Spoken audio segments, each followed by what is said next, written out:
What's up, guys? Mr. Dan here. Got my Iron Maiden fan club shirt the other day. I'm pretty pumped about that. Can't wait for the new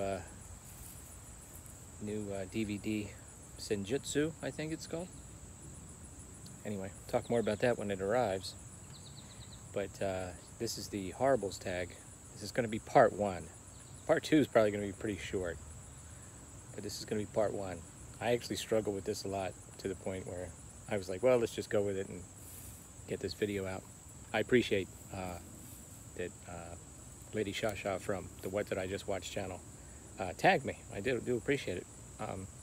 One thing I don't have that a lot of you have is this knowledge of all the adjacent sequels, all the sequels, and I don't have like a list of final girls in my head, so I did struggle a little bit with some of it. So that's why there's a part 2. I guess I went for the easy ones in part 1. So here we go. As you'll see, I'm all over the place. This is like I filmed this over the course of a week. Nighttime, daytime, early morning. So here we go. Thanks. Okay, worst werewolf movie is the movie called Werewolf that was featured on Mystery Science Theater. This is going to be the only Mystery Science Theater or Riff Tracks featured movie that I choose, because it's almost like cheating. They kind of served it up for you, you know. It's like a slow pitch over the plate for you to hit or something, but it's bad. It's bad. The movie that I don't know what year it came out, but it had sadly it had Richard Lynch, who was always, you know, better than a lot of what he was in. And it also had Joe Estevez, which is more of an indicator of the type of movie it was. And look, okay. And then I wanted to comment on the accent that the one actress has. And I want to rephrase it. It's not really her fault. She has an accent. But there's a key scene where they realize what they're dealing with. And she says, like, werewolf? And she can't act too well either, so that doesn't help. But, you know, you would think if there's a key scene where someone mispronounces the word werewolf in a werewolf movie, the director would call for another take. But this isn't that kind of movie. They just keep going. So they could have even tied it into the werewolf myth somehow. You know what I mean? Like they're in New Mexico or somewhere, and then they have an expert come over, and she has expertise in the field because she's from somewhere in Europe or something. But again, not that kind of movie. The other thing is the makeup of the werewolf. Even if it's not great, if it's inconsistent, you've got a real problem. So if you go from like a puppet, a really bad puppet with floppy ears, to the actor with some hair glued to his face, to not a horrible looking, probably it was a mask or makeup job. As far as the transformation, there's a lot of sweating and moaning and groaning and shadows, only for the actors to come out of the shadows with a little more hair than they had before. And there's a scene where the nails are growing, and obviously the nails are being pushed from behind the fingers.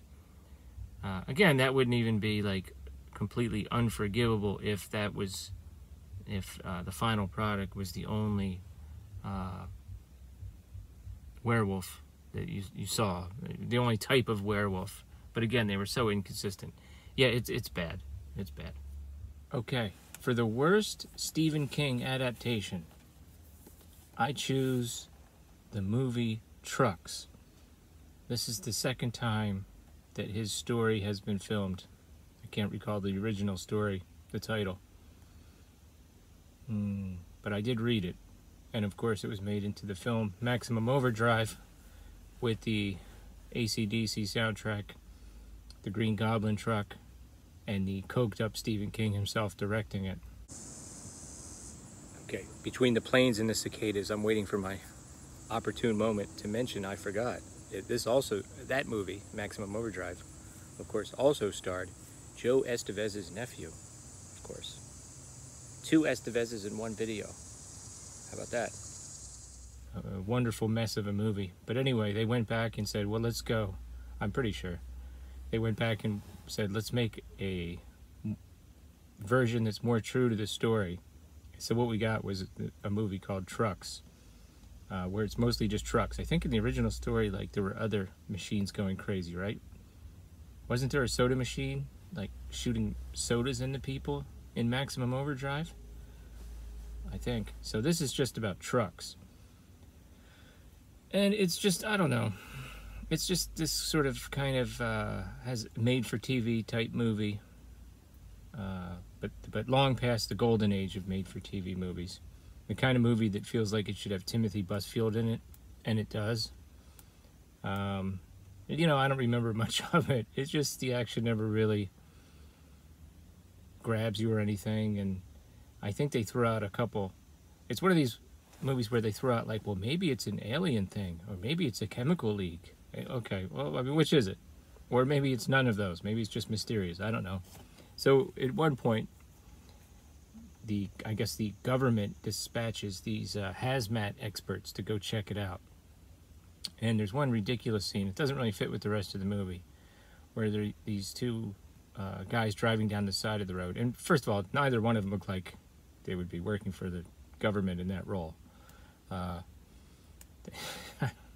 But they've got these hazmat suits, and then one of them comes alive and inflates itself, and I think he grabs an axe and attacks both of them. So it's like, wait a minute, well, how did that happen?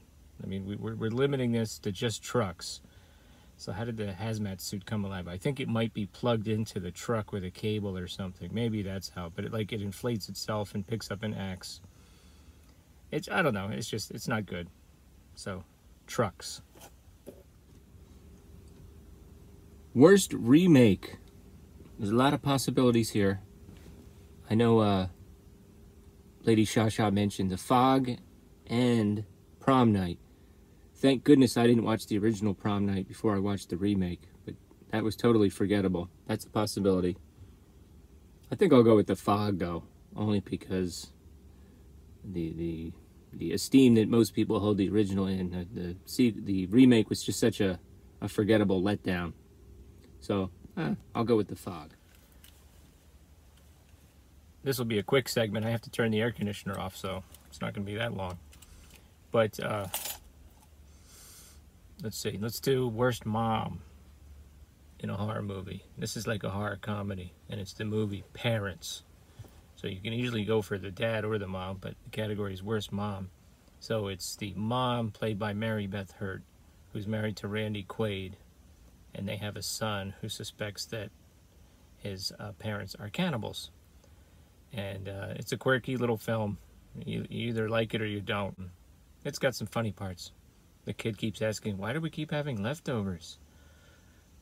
And I forget what their answer is, but then he's like, well, what were they before they were leftovers? And the dad says, leftovers to be. And of course, both parents are like straight from the early 60s, you know, Ozzie and Harriet time, or June and Ward Cleaver, the way that they're dressed and they present themselves, and yet they're both they're cannibals. So Parents.